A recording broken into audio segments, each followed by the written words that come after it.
Welcome back to Entertainment Talk. Today we're here to do the podcast we can only do once a year, which is the best and worst. This is for the 2020 version. I'm your host Matthew. Joining me today, my two co-hosts are Gray and David. How are you both doing? I'm doing very well, thanks. Good. Me too. Well as we can be in this year.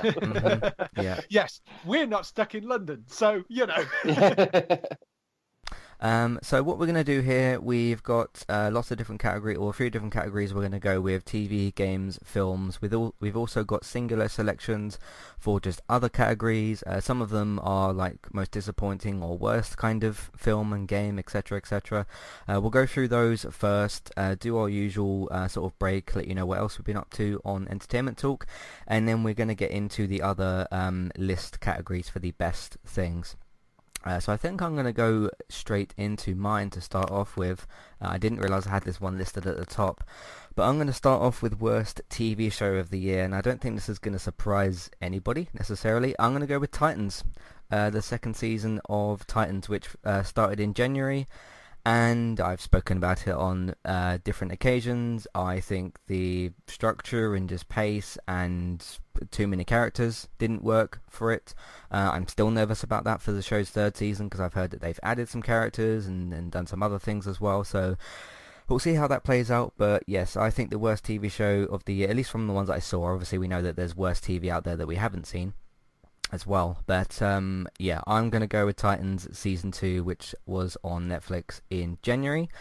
Most disappointing TV show. Now, this is actually for a half of a season, but I don't think it's going to really change much in the second half. The most disappointing TV show so far of the year, Fear the Walking Dead, the first half of Season 6.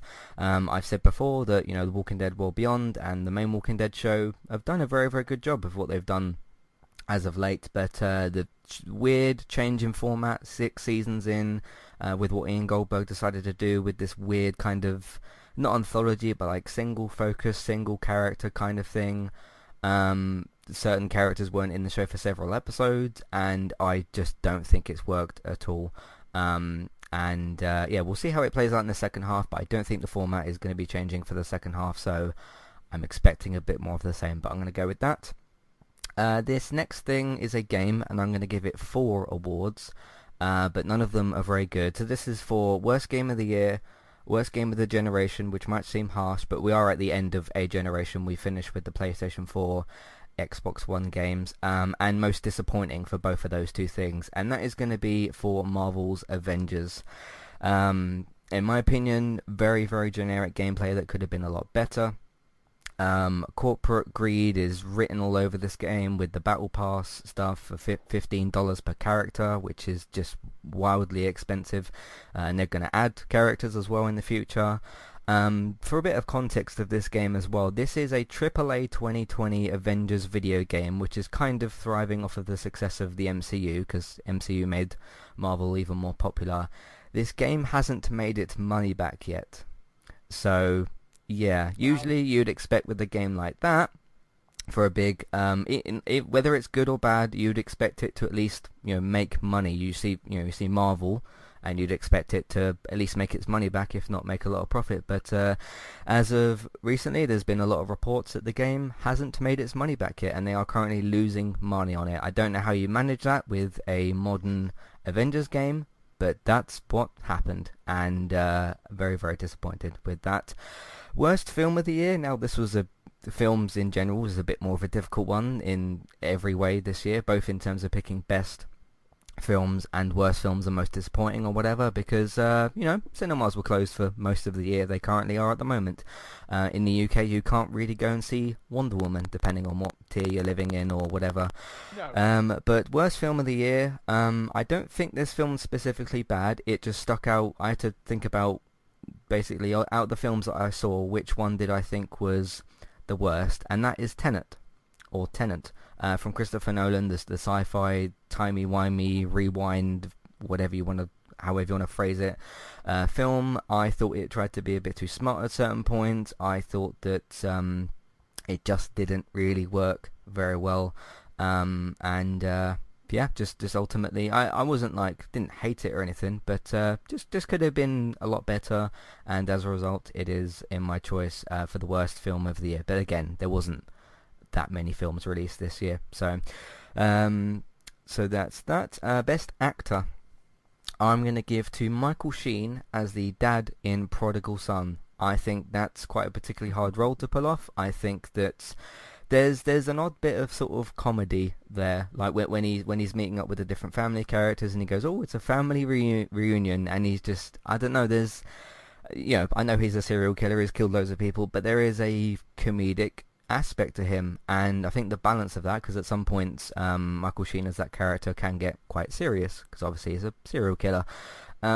But his act of balancing that, I thought was great. I thought he was very entertaining to watch, and just thought he was really, really good in that role. I got to give an honourable mention to Giancarlo Esposito, not just for Moff Gideon in The Mandalorian, but just as for being Giancarlo Esposito. yeah, I think. yeah, for being just talented in everything that he does. But the other role, of course, Gus Fring in Better Call Saul for this season. Just yeah, if he plays a villain and that villain talks to you or a character, not to get on his bad side. Basically, there's not much physical intimidation there from him, or sort of, he doesn't really always do the dirty work, so to speak, as the character, but just the presence of him really is quite incredible. For those that are wondering as well, one of the next things that he's doing is the villain in Far Cry 6, which is due out early next year. That's the Ubisoft game. So yeah, really, really good stuff with that. I really enjoyed his performances all the time. Biggest surprise for a TV show, so this is biggest surprise in terms of it being good. Teenage Bounty Hunters season 1, the Netflix show, came out of nowhere. Season 1 and only season. Yes, the only season, yes. Unfortunately, yes. Show kind of came out of nowhere for me. I was very intrigued by the trailer. I didn't know this thing was in development at all. It's one of them Netflix shows that just kind of pops up out of nowhere.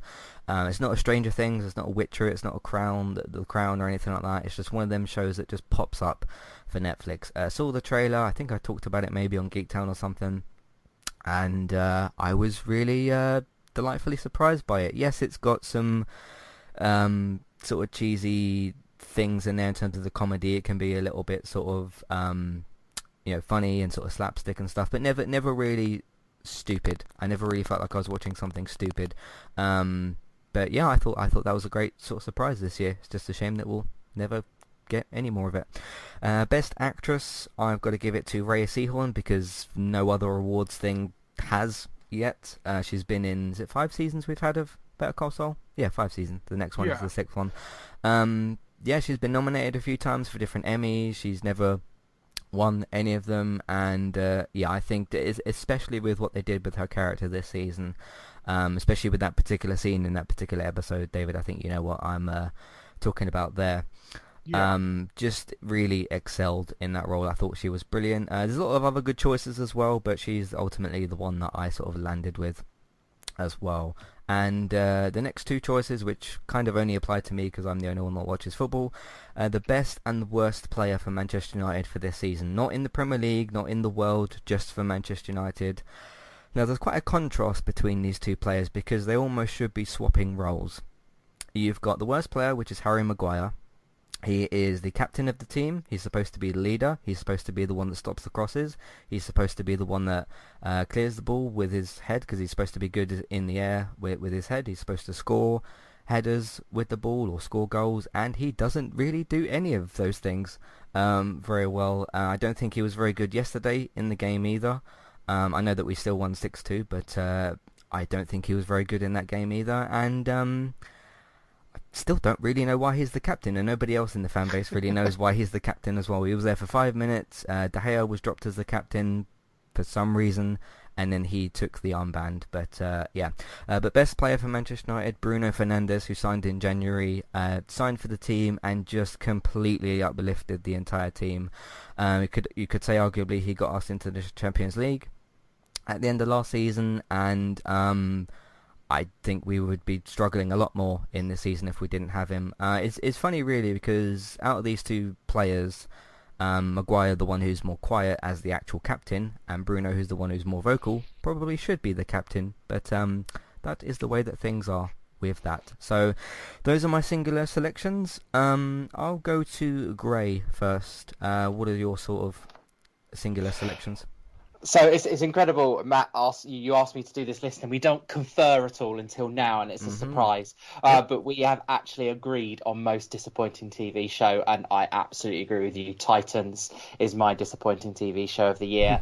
Just the pace and the number of characters and the way they decided to tell the story was just too much for me. I remember it just took me so long to get through it because I just wasn't interested in it enough. And so I had this investment that I wanted to finish. So that absolutely gets my most disappointing TV series. If I tune in for the next season, I probably will not give it a chance if it falls into the same trap of being really bad with pacing and characters.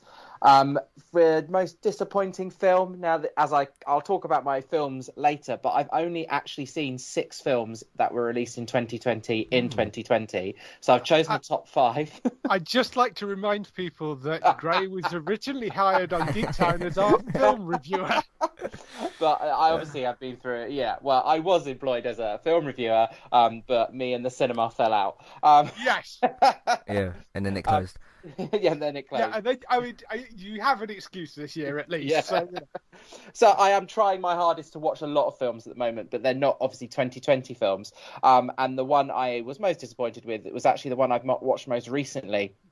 It's on Netflix. It's called Prom, and the biggest disappointment is the fact that James Corden is in it, and he's playing a gay character. And while there's lots of great stuff from Meryl Streep, and there's some great stuff from Keegan-Michael Key and the lead actress who's a newcomer, the whole point of having James Corden there is lost on me. He doesn't work for me. I've seen him in One Man, Two Governors. He was good in that, but I don't like him in this, and he's playing a gay man, and I just didn't get it. It was a cliche on top of a stereotype, and I didn't like it. I've seen some people say that it was honouring the Broadway show, and it was really quite good, but I haven't seen the Broadway show, so I'm coming at it quite new, and I didn't like it. So there we are. That's my most disappointing film. For this year, my best actor, just for seeing him in a range of roles over the year, I have a lot of respect for Matt Bomer, and I think I'll hold a lot on seeing him in Sinner season 3, a very dark character, very different from what you've seen him in. He's also been in a couple of movies this year, Boys in the Band, but you will also know him from Doom Patrol as well. He's in that too, but he's going to go ahead as my best actor because he was just so good in The Sinner. My best actress, I can't give all my awards to Viola Davis, even though she's an amazing actress, because she does it every year. So this year I'm going to go for Michaela Cole for her performance in the BBC One I May Destroy You. Absolutely phenomenal. I followed her career for quite a few years. She also did Chewing Gum, which I made Matt watch in one of our pilot episodes earlier this year. She's just a stunning actress and brings this to life. And I think doing a lot of reading about her storyline in I May Destroy You and how she wrote it, and her not selling out to Netflix who wanted to buy it. It's just a remarkable story. And so that her character comes from the heart. So that would be my best actress. A couple of others just mentions that not too much to think about, but my best rewatch. So obviously in these times you rewatch loads of things, and I've watched Friends, and I've watched Will and Grace, and I've watched Friday Night Dinner. But actually my great find on Amazon, I found Cougar Town, the old Courtney Cox sitcom from 2000. I've seen the pilot of that. Yeah. It's fun. Good background viewing. It's funny. They're all obsessed with their glasses of wine, and that's been good. And then I quickly, as a joke, done Corona Victim and Corona Champion. So the show I'm most sad about that has become a victim of the situation with Corona is Glow. We lost Glow. They'd filmed one episode, but they decided they couldn't go on with the final season. So that's the biggest victim. And the biggest one that benefited out of coronavirus would be Tiger King. I'm sure in normal world, if Tiger King was dropped onto Netflix, it would just disappear into the ether of many documentaries. Mm-hmm. But because we were all at home, it became what I'm calling the Corona Champion of 2020. And it's actually boosted the profile of a lot of people that wouldn't have got it. So there you go. Those are my special mentions before I go into my lists of TV and films. Cool. Yeah, I thought we'd agreed we would maybe agree on Titans because we talked about that a little bit before. So yeah. David, what about yours? Well, I didn't pick Titans. Hey. I actually had three most disappointing TV shows, and I don't usually because we've said sort of worst TV show and that sort of thing, and I don't like to refer things as worst because I don't make TV shows, and they all do it better than I could, regardless of how good it is. So I'm have certain amount of credit, but as a watcher, there are certain things which I have looked at this year and thought, this is fine, but it could be a lot better, and I expect more of it from the people behind it. So the three disappointing TV shows for me was the Perry Mason series, because Matthew Rhys is a great actor.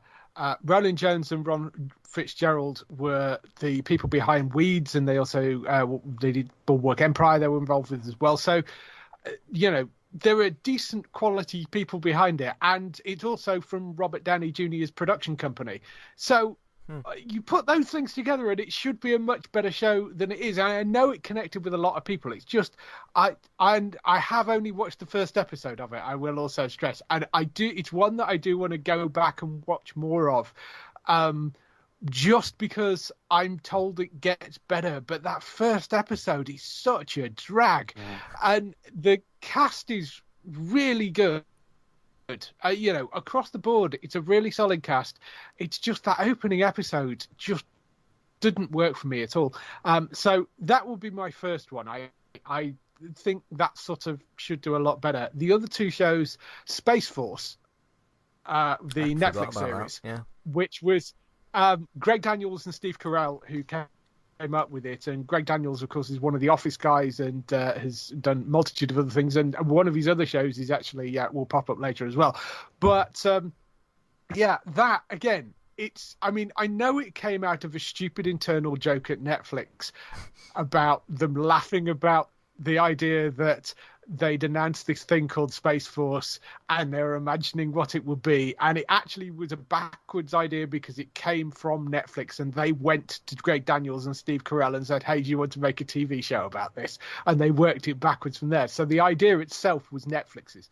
But it sort of wasn't as funny and as good as it probably should have been given the people that were behind it. And the other show that I think suffers from this was Avenue 5. The first season of that. Mondo Iannucci, who, person behind Veep and Thick of It and so many other brilliant TV shows, and Hugh Laurie in the lead role, again, should have been better than it was. And I didn't hate it. I think it had some interesting moments in it. I just don't think it quite found its feet in the first season. All three of those shows have got second seasons coming. So I have hopes that they will get better in the second season. And I will certainly, I don't know about Perry Mason, but certainly Space Force and Avenue 5 I will watch. I just think they could have done a better job with them given the people that were behind them. That was sort of my rationale really for those three shows. Titans, as you both kind of brought it up, I actually didn't mind too much, but it was relatively forgettable. And that's sort of not what it should be, really. Yeah. So I wouldn't sort of say it was necessarily disappointing, but then I didn't even think about it enough to put it on any of my lists. So that should tell you something as well. Yeah. Yeah. The thing for Titans with me is I know that, let's say I decide not to tune into Season 3, all I'll end up hearing about is how good Season 3 is, and I think, damn, I should tune into that season. And then if I do watch it, I might just get the same experience I got before anyway. So it's sort of like a, I don't know, difficult situation. But yeah, because there's a good show in there somewhere with Titans. They just need to find it, I think. It is going to be very interesting for a lot of the Berlanti-led shows, because although Titans is a sort of separate entity, they are all part of the kind of Berlanti-verse, DC TV-verse thing. Yeah. And given that Marvel are now coming in very, very strong with their TV shows next year, that's going to be interesting because there are going to be direct comparisons between the two. And even though DC is such a head start on it, I rather suspect the Marvel ones are the things that you're going to be seeing at the top of the lists next year, not the DC ones, you know? So, did you have any other selections? No, because I haven't really done worst game. And well, my actor, I think, if I was going to pick anybody, I'm not sure about actress, but certainly actor, I would go for Giancarlo Esposito anyway. So, Yeah, good choice. Cool. So that's our singular selections done for this year. Actually, we do still have our big best of lists to get into. But before we do that, we'll take a quick break, and I'll let you know what else we've been doing on Entertainment Talk. See you for that in a minute. Hi there, and thanks very much for listening. Today I'm here to tell you about our 2 different affiliate links. The first of which is our Amazon affiliate link. That's where you can shop on Amazon. We can get a small cut of what you spend, but it won't cost you anything extra. So whether you're getting a gift for somebody else or treating yourself, or maybe both depending on the occasion, we can get a small cut of what you spend, but it won't cost you extra. You can find the link to our Amazon affiliate link in your show notes. The second affiliate link for today is our Kualu affiliate link. If you want to get started with a website and a domain name of your choice, you can simply sign up with Kualu using the link in the show notes. They also have a live chat support system that's in the bottom right hand corner as well. So if you need help with getting set up, Kualu will be able to help you with that as well.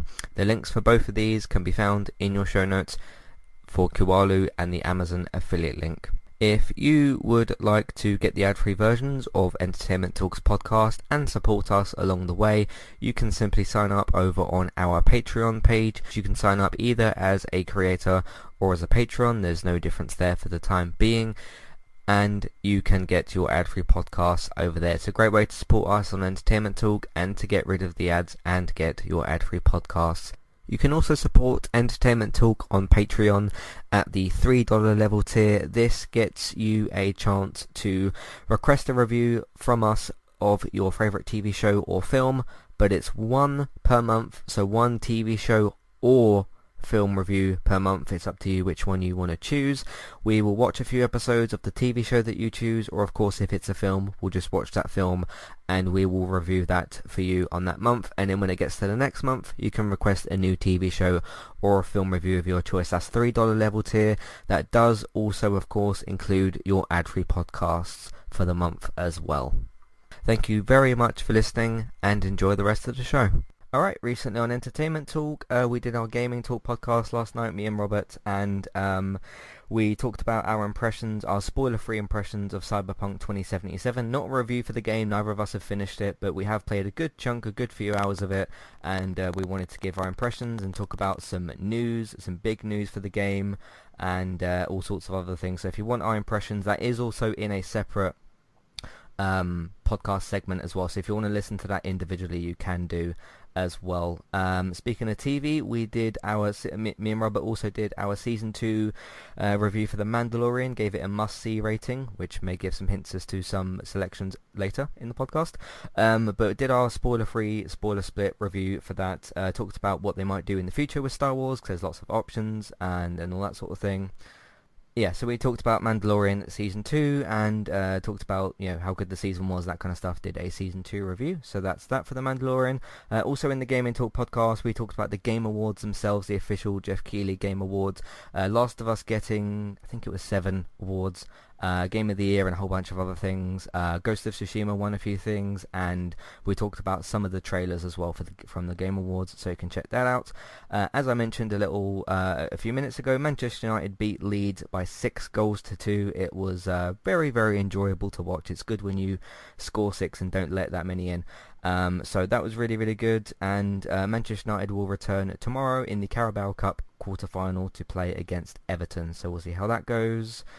A couple other things we got. Star Trek Discovery is still continuing. Season 3 episode 10 is the newest episode. Did the Analyzing Television episode talking about the future of BBC, Star, FX and Hulu and all those. And on a nice note, on a special podcast, me and David last week talked about a gift that I received from the set of The Walking Dead World Beyond. Somebody wrote to me and asked about sending in a letter and some coasters and things and a picture. It was very, very nice to do. So me and David talked about that on our Walking Dead UK podcast as well, and that was very, very nice to do. So that is what we've been doing on entertainmenttalk.org and on the podcast platforms. Alright, let's get into our big lists. So what I think we could do is, if we do films first, and then me and David can do sort of I guess just the two of us for the gaming thing, because Gray doesn't play games, Nope. and then we can get into the big TV selections later.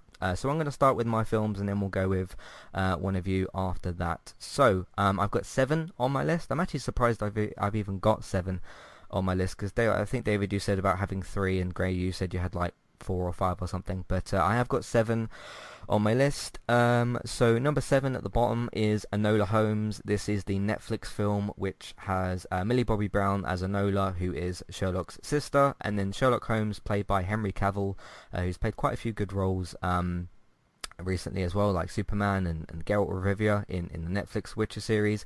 I thought it was a lot of fun. I think there's a lot of potential what they could do with the future, not just an Enola Holmes 2, but maybe you could do a Sherlock Holmes film with Henry Cavill. Maybe you could do some other things, or just have another film where they're in the same film again. But I thought that was quite good and a lot of fun. Number 6, I'm going to go with the Sonic film, released all the way back in February of this year. That was before the first lockdown. But I selected that. Really good work that they did with Sonic. The redesign was great. It had some quite good humour in it as well. I quite enjoyed that, and I thought it was a great film to have Sonic in there. You've also got Jim Carrey as Dr. Eggman, and I thought that was really, really good as well. Number 5, the Pixar film Onward, which is now available on Disney+. I thought it was a great way to show this world and sort of show the two brothers and that. You've got Tom Holland and I think it's Chris Pratt doing the voices for the brothers. I thought that was great. I thought it was a fun journey, a fun adventure, and that was a lot of fun as well. Number 4, I'm going to go with 1917, which was the sort of war film. These two friends sort of going on this journey and everything to send this message to one of the other characters, and quite a heartwarming sort of journey with the two of them just sort of walking through where they were going, and I thought it was very cinematic at certain points, and there was a couple of really surprising scenes, and I thought it was really, really good. Number 3, I'm going to go with Parasite, which I saw in the cinema as well. First time I've seen a film in the cinema that I've had to look at subtitles for as well. I know I've seen films at home that have had subtitles, but I think that was the first one I saw in the cinema that had subtitles. I thought that was great. I thought that was a good story about lots of different things actually as well. There's lots of different themes in there, and I really, really enjoyed that. I thought that was great. Number 2, this was almost my number 1 choice, but then something else came out. Number 2, I'm going to go with Birds of Prey. This film received a lot of hate for various different issues, some of which don't make a lot of sense, and some of which are maybe slightly more valid. I thought it was a great way to bring Harley Quinn back onto the screen, have her meet up with the Birds of Prey. You've got Black Canary, you've got, I think it's Cassandra Cain, and then you've got the Huntress as well. I thought it was great. I thought Ian McGregor was great as, is it Black Mask? I think that's... Yes, Black Mask. Black Mask. I thought he was great in that as well. And it doesn't really seem like the film's going to get a sequel because it didn't perform at the box office very well. But I thought it was great. I really, really enjoyed it. Seeing Black Canary on the big screen, or in the cinema and everything, after watching that character on Arrow for 8 seasons, was great as well. So I very much enjoyed that. And my number 1, my best film of 2020 is going to be Alive, which is the zombie film on Netflix. I thought it was great. I thought it had tons of great zombie set pieces. It's basically these two characters that are stuck in their sort of apartment building. We'd call them flats in the UK. There's like a problem that he's got with his door, so he's not quite secure in there. The zombies are really fast and quite intelligent as well, which made for just some really thrilling scenes as well, and I thoroughly enjoyed that. I thought that was brilliant. So that is my films list for 2020. I'll change things up this time. David, I'll go with you first. What do you have as your selections for films of 2020? As I mentioned earlier, I only have 3 films because I've only watched 3 films this year. I'm sure there must be more, but these are the only 3 that I could find that were released this year that I'd seen. So my third place, kind of by default, is Birds of Prey, because that was one of the 3 films that I saw this year. I did quite enjoy it. I thought it was fun. I have a few issues with what they did with some of the characters. I did think Ewan McGregor was great as Black Mask. Mm-hmm. I would love to. I mean, it's unlikely, but I would like to see that character come back again. Margaret Robbie's always great as Harley. I think that was good. It annoys me when they do things like the young girl that they had as Cassandra Cain. There was no need to have that girl as Cassandra Cain, who is one of the Batgirls and is an entirely different character. So why did you bother using that name for that character? That things like that bug me when they do stuff like that. But yeah, it was nice seeing Black Canary on screen and Huntress, and we got those characters in there. We are of course going to see Harley Quinn again in Suicide Squad, so she will be back again with that. So yeah, but overall it was fun and enjoyable. There have certainly been much worse movies, like the original Suicide Squad movie, that was not good and didn't really make a huge amount of sense. That I thought this was much better, and it was fun. And she's a great character to pin it around, and I think she does a really good job with that role. So yeah, that that I thought was enjoyable enough. The second film I have on here is Bill and Ted Face the Music, which I really enjoyed. As somebody who grew up on the first Bill and Ted films, and I mean the original Bill and Ted movie was one of my favourites, and then Bogus Journey was great as well. And I interviewed some of the production designer for Face the Music, and just fascinating talking about how they recreated things and how they kind of moved stuff on and what they built things out of and all that sort of stuff. But it was great seeing Alex Winter back. It's great seeing Keanu Reeves doing that again and getting back into those characters. It's just a really fun story. And this year's been quite depressing in places, so it's wonderful to see things like that, and just really enjoyable. It's available on demand right now. If you've never seen the Bill and Ted movies, go and watch all 3 together in like one sitting. It's just you should just go and watch them back to back, because they are very, very silly and just fun. And there is something you can sit and just play with and just absorb, and they're just such great fun films. So I really, really enjoyed that, and them bringing certain characters back as well from just really nicely put together, and a great continuation of the whole thing. So definitely I would recommend that. And the number one for me, Hamilton.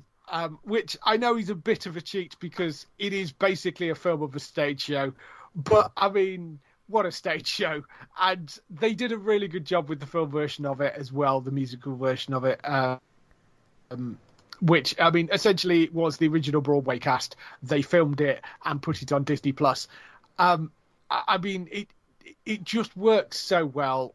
It's such a brilliant stage performance. The music is fantastic. The cast is brilliant.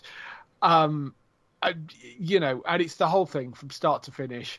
I'm such a huge fan of it. Lin-Manuel Miranda does an incredible job just putting the whole thing together and starring in it as well. And it's one of those things that I will sit and go back and watch again and again. So, for me, Hamilton definitely would be film of the year. Cool. Excellent. Gray, how about yourself? Okay, so just in my defence, I have watched 98 films this year.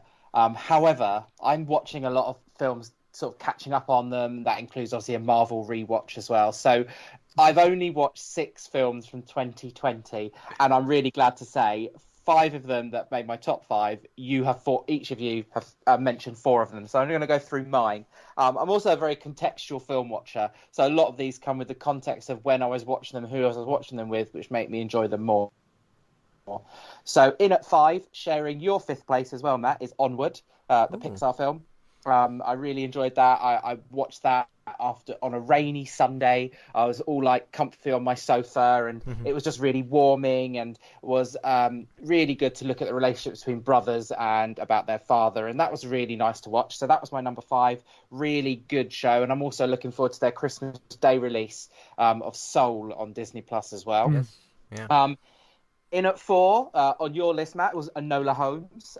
Again, really enjoyed it. A really nice take on it. I had questions about were they originally pitching it to be a TV show, but they decided to just wrap it into a movie first because it could work as a TV show. I could totally see it working. I thought she was really good. I thought Helena Bonham Carter was really good. And no, definitely a good film. 3, you've both mentioned this one, is my Harley Quinn. Birds of Prey. I really enjoyed it. I tried to ignore some of the reviews. I just thought it was funny. It was one of the better sort of Warner films, DC Comics. It had a good range of characters, strong female characters, a really nice plot, bringing her back into it. I wonder if they'll make a connection back to the new Suicide Squad film. But no, I absolutely enjoyed it. In second position, controversially, it's going to upset Matt, but I'm putting Tenet. I totally get what you're saying about plot and the whole timey-wimey thing, but visually and conceptually, what is trying to be done in the film must be commended. Yes, I was scratching my head. I came out of the film going, what was that all about? And I suppose if I had watched 25 films this year, this wouldn't be here. Right. This is of a short list. I just am inspired about what he was trying to do with the film, trying to get us back into cinemas. And again, contextually, went to an independent cinema in those first few weeks that they reopened, and it was with my friends, and we were talking to the attendants in the cinema who had just come back to work, and so contextually it got good memories going for me, and so that's why that sits in second place. And Dave, I totally agree with you, even though it's contentious. My number 1 is Hamilton. I watched that on the day of release, and then spent the next 3 days listening to all the songs on repeat, and pretending that I was in it. And no, absolutely, we can question whether it was a valid release or not, but thinking of, just its performance, even the concept of doing a stage play as a film, it's just good, isn't it? They haven't gone and tried to remake the stage play as a film. They're just showing you the raw performance of these group of performers that won all those awards, that got everyone talking, that made it a worldwide smash that it is. And it was just absolutely brilliant for when it was released as well, just as we needed it. We needed it. We're just coming out of that first lockdown. People needed that boost, and absolutely, those are my top 5 out of the 6 I've seen this year films. Thank you. I mean, if we hadn't gone into tier 4, and if the Wonder Woman times that I saw for a particular, I think it was this week that I saw them come up, if they hadn't completely disappeared, I might have seen Wonder Woman, and it might have been on my list, but that didn't happen. So, yeah. Yes, you've now got to wait until, I think, is it January? Something I think like it's coming. Yeah. Coming out in the UK. They've said the home release, I think, is January. So yeah, because the nearest January 30. Yeah, because the nearest cinema to me that's showing it is 30 miles away, and I'm not travelling 30 miles at the moment. So yeah, that's our films for the year. This is where me and David kind of do, well, not really a solo piece, but where Gray sits out for a minute, because we're going to do video games. Mine's pretty simple. I think my number 1 is quite obvious, but I'm going to read out these 4 nonetheless. My number 4, so this is for video games, is Ghost of Tsushima from Sucker Punch. Now this might sound like if you're not familiar with Assassin's Creed, what I'm about to say might sound a bit strange. This is the best Assassin's Creed game because it does everything that Assassin's Creed tries to do, but it does it better. And there's been 9 or 10 Assassin's Creed games, and every single thing that they've tried in Assassin's Creed in terms of the gameplay and the stealth combat and that sort of ninja assassin type of gameplay. Ghost of Tsushima did it better in one game, so it's got that going for it. I think the combat was really, really good, really engaging, quite challenging at times, but sometimes that's a welcome kind of thing. Did a lot of good stuff for its visual kind of cinematic storytelling. I thought that was great. Admittedly, at first, the whole mechanic of swiping the PlayStation 4 D-pad to get the wind to sort of blow to guide you, I did find extremely awkward at the start, but once I got used to that just sort of fit in really well with everything. I thought the story was good, the characters were good, some a little bit more hit and miss than others, but overall I thought it was a great game. I think there's a lot of potential with I think they're actually hiring for the Ghost of Tsushima 2. I know they've had the online version that's got released for free as well. I think that's like a free update for Ghost of Tsushima, which I haven't tried. But yeah, I think they're actively hiring for the sequel, which would make sense. The game was a big success, and lots of people really liked it. Number 3 is a game that I feel like I'm the only one that even played this game. Iron Man VR. I thoroughly enjoyed this game. I knew it wouldn't win Best VR Game at the Game Awards because Half-Life Alyx was also nominated, and it seems like everybody played that game. But yeah, Iron Man VR came out. I remember playing the demo. I wasn't very impressed with the demo. The flying controls were a little bit strange, but the full game came out. I thought I'd give this another chance, and I thought it was really fantastic. They put way more effort into the story than what I thought they were going to. They did some quite good character development with Tony as well. They got Ghost in there as the villain from the Ant-Man and Wasp film. She was great in there as well. You got Pepper Potts, who's in the game sometimes. She's more on sort of phone calls than anything else. Once I got used to the flight controls and the shooting controls, it was really a lot of fun to use. And then being able to upgrade them and change to different missiles in the game and all sorts of stuff. All of this in VR, which just adds a whole really great aspect to it. Granted, if you're a bit more sensitive to sort of movement and that sort of thing, you might not get on with the game as well, but I'm quite lucky in that department, and I don't get sort of motion sickness with VR very often. It would take quite a lot to get me to, I don't know, be sick from VR or something, but I thought that was really good. I thoroughly enjoyed that. I don't think there'll be a second one. I'd like to see where they could go if they added like more Avengers characters or something. There's lots of potential, but just given how no one really talked about this game and Sony didn't really promote it when it came out, I just have a feeling that no one really played it, so that's a big shame. Number 2 is going to be Crash Bandicoot 4 It's About Time. The proper sequel 20 odd years later, paid so much respect to the original trilogy. Lots of really good callbacks to the original games. As I've said quite a few times, a perfect blend with the gameplay of old ideas with new ideas. I couldn't imagine how that could have gone better with the masks and the new sort of boxes and things and the challenges that were introduced there. Yes, the game is incredibly hard, but it's a Crash Bandicoot game, so all of them have been very hard, but I thought the cutscenes were a delight to watch. I was smiling through most of them. Crash's reactions to just everything was just brilliant, and just absolutely poured love and respect into that, and I've got to give lots of praise to Toys for Bob for the development on that game. It was just and I haven't fully completed it yet, so I've got some of it to go back to and do as well, but I absolutely loved what they did with it, and I couldn't have asked for more. My number 1 game, my game of the year for 2020, to absolutely nobody's surprise, is The Last of Us Part 2.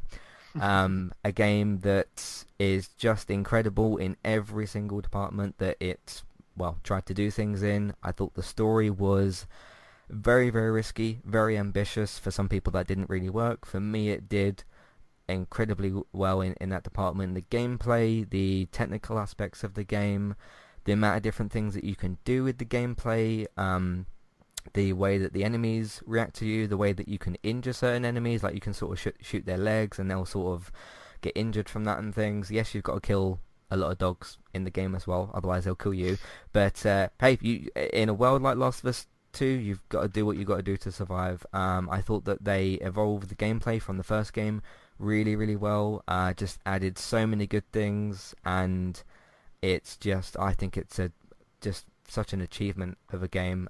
Performances from top to bottom, every single actor and actress in the game was incredible, and I'm just so happy that it's won so many awards as well. So that is, I don't think there's too many surprises in there necessarily, but yeah, that's my list for my games of the year, or the best games for 2020. David, how about you? Well, I have 10 games, and they are very different to yours because I play on PC mainly rather than. Right. In fact, the only thing I have at the moment is a PS4 in terms of consoles, and I think I've only played one game on it this year. So the first game that I'm going to put in the 10th position is a PC game called Breath Edge. There's a few games in here which are still in early access. So this has actually been kicking around for a while, but he's made some advancements on it. I think it's one of these situations where it's one or two guys developing it, so there isn't like a huge team behind it. It's a great little indie game. It's a dark comedy space survival adventure game where you take on the role of this guy, and he's on the way on this spaceship to throw away his grandfather's ashes at this galactic funeral. The ship crashes, and he ends up in the middle of this massive kind of conspiracy, and you're floating about in space. You've got to collect bits and pieces to try and sort of survive and get to the next area and get yourself sort of out of this predicament because you're running out of air and stuff. So it's just really fun. It's got some wonderfully strange and weird dark humor in it.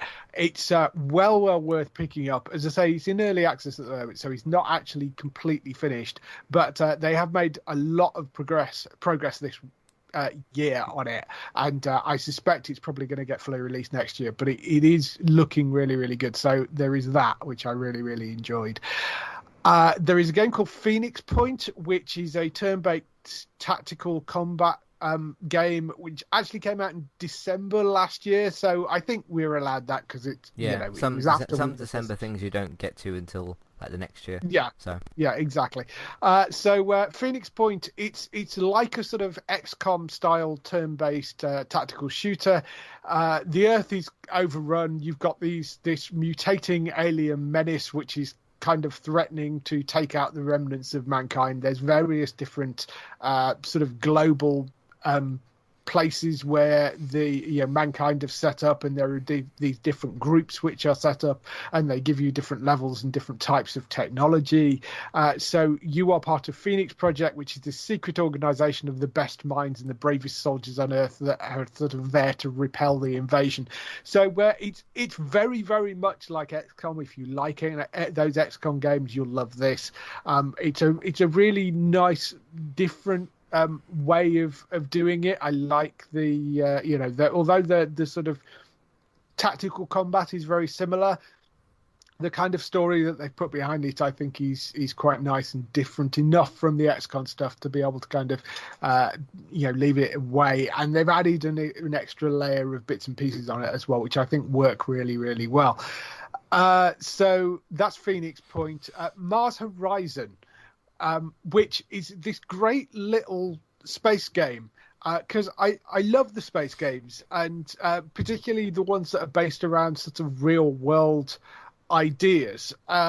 So like Cabal Space Program is a great game, but it's hellishly complicated. And what I rather loved about Mars Horizon was this, it is based on the idea that you control a major space agency and you're trying to be the first to get to Mars. But a lot of the way that they do it is it's fairly simplistic to sort of pick up, but quite hard to master. It's not like Cabal Space Program in that you've got to kind of work out angles and trajectories of things, which is hellishly complicated. With this, it's a lot more simple. It's more about the management of the agency itself.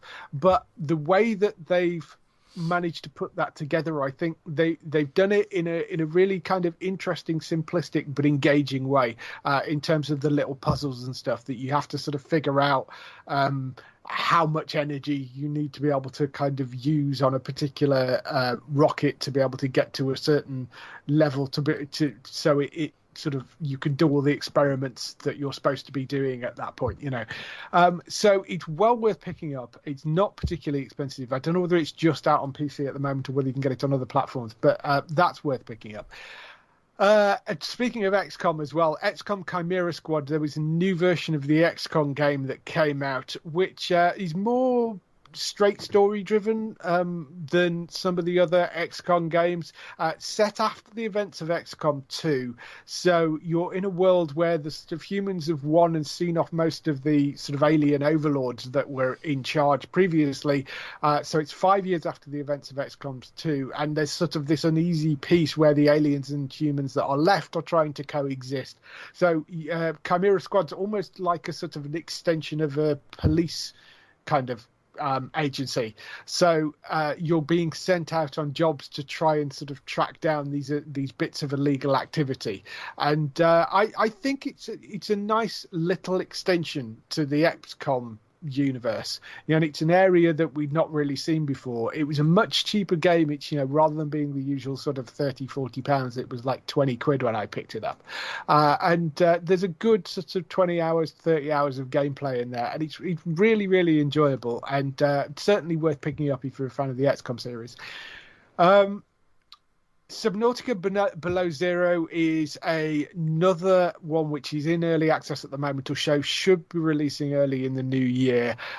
This again has been in development for a couple of years, but it is still going, and they had some major changes to it this year, in that the person that was writing the original story decided to move on to some other projects. So they brought a new writer in and completely altered the story that we'd all been playing around with into something else entirely different. So that's been really interesting to see, and see how that's developed.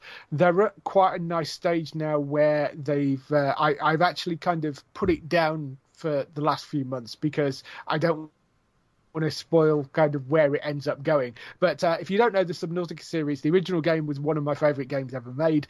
You basically get dropped on a water planet, and you've got to pick up resources off the floor of the ocean to be able to craft various tools, and you can get as far as crafting things like submarines and stuff.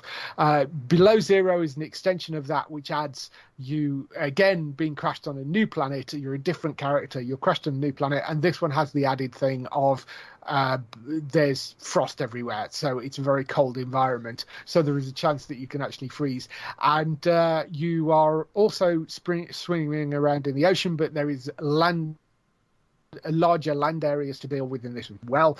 So they've sort of expanded the whole world and the whole idea. It's got a lovely kind of humor to it, and I really, really enjoy those games. Again, it's quite a small studio. It's an indie studio that develop it, but that is going to pop up, I think, early in the new year as a fully released game, and it is well worth going to pick up.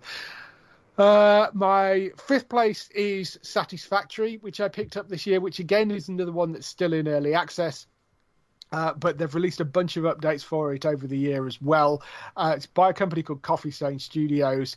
Essentially, what you're building are ginormous factories. These huge factories. You're dropped on an alien planet, and you're having to pick resources up and craft things to be able to kind of make other stuff. But you have to kind of get the resources to a central location to be able to craft them. So you're either using trucks to sort of automate routes backwards and forwards, or you're building massive conveyor belts to get stuff from like A to B, and you've got to work out power concerns and how you're going to kind of build these huge bases to be able to kind of mine this planet of its resources. So not necessarily particularly environmentally friendly, but it is great fun to be able to do. And there's a lot of logistic stuff in there, which is great fun to work out. Fourth place, I would put Planet Zoo, which originally was released last year, but it has a lot of update packs which have come out this year. The latest one being a free patch called 1.4, which adds a bunch of extra stuff in. They've also just released an aquatic pack, which adds in a bunch of more animals, and these are kind of aquatic based animals like penguins and stuff. So I've just spent so many hours building things in that game. It has one of, if you enjoy building stuff in video games, the Planet Zoo has one of the most comprehensive building system in there, where you can pretty much build whatever you like out of the various elements that they give you to build it. It's got a great bunch of stuff, and the animals are adorable. There's loads of information. It's a great game for kids as well, because there is a lot of educational information in Planet Zoo about the animals and where they live and what they live on and how you sort of manage them and that sort of stuff. There are animals from all over the world. Sort of Australia, South America were some of the new packs that they released this year, but there are animals from Asia, from North America. It's just they're great, and it's just a really, really fun game to be able to play. Third place goes to Crusader Kings, which was genuinely released this year. That is a Paradox game. It's what they describe as a grand strategy game and a dynasty simulator. It's set in the Middle Ages. You pick a time which and it's set a sort of across Europe, and you become the head of a dynasty. And one of the unique things about this game is you aren't somebody like in Civilization, where you pick a world leader and you're Queen Elizabeth for like 500 years. With this, you start off as a particular king, and when that king dies, the dynasty gets handed on to his children. So you then continue playing the game as the children in it. And it's just so detailed. It's one of those things that it's really overwhelming when you first sit down with it, and you end up going and watching a bunch of videos on YouTube to figure out exactly how you actually are supposed to play it. And once you've done that, though, and once you start to get the hang of it and start to understand what it's doing, it's such fun, because it's so deep and so wide in the amount of things that you can do, and the way you can direct the characters, and just well worth picking up if you like strategy games. So my top two, my number two goes to Cyberpunk 2077. Which I'm about 70 hours into at the moment. It's not perfect, as I think people have probably been finding out, which have been buying it. I mean, there have been technical problems. I'm actually playing it on PC, and generally it's been all right. There haven't been too many issues. I have the odd crash here and there, but nothing too major. I love the world that they've created for it. I really do enjoy running around in it. My criticism generally would be that the main story is way too short. You can pretty much rip through the main story in one sitting if you're going for it.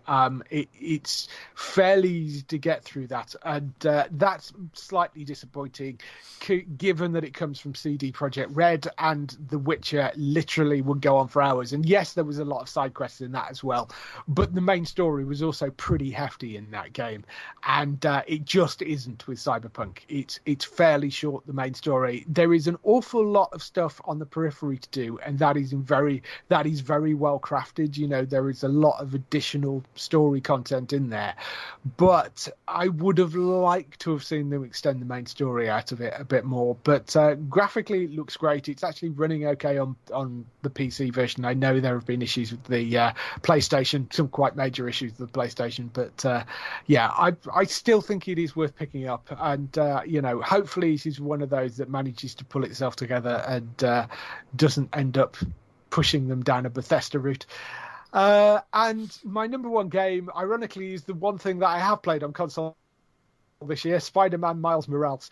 I really enjoyed that game. I think it's sort of a 1.5 game. It's not Spider-Man 2, because we have got that coming. It's sort of Spider-Man 1.5. It's like a sort of interlude in between the two big Spider-Man games, because it isn't as big as the main Spider-Man game, but it wasn't as expensive either. So I just really loved what they did with the character. You got to play with Miles, who has, you still got the same sort of swinging and playing around that was so enjoyable in the first Spider-Man game, but you also had these additional bunch of powers that Miles has as well. And it's just they've really nailed the swinging about the city in Spider-Man, and I think they've done such a good job with it, with both with the original game and with this one. So yeah, that would be my game of the year, I think, for me. Cool. I just want to say as well, for Cyberpunk and for Spider-Man Miles Morales, I haven't played Spider-Man yet, so I can't put it in my list. And with Cyberpunk, I've not finished it, so but both of those will be pushed to 2021 choices for me. So 'cause it's just one of those situations where they both came out quite late, so I just didn't really get to play one of them, and I'm playing the other one. So And the reason Last of Us 2 isn't in my list is because I haven't played it yet. So. there you go. Yeah, fair enough. You can't put something in your list if you haven't played or watched it. So Yes. all right, Gray, you still there? I am still here, yes. Good. Not fallen asleep. Good. I'm definitely not falling asleep. Cool, nice.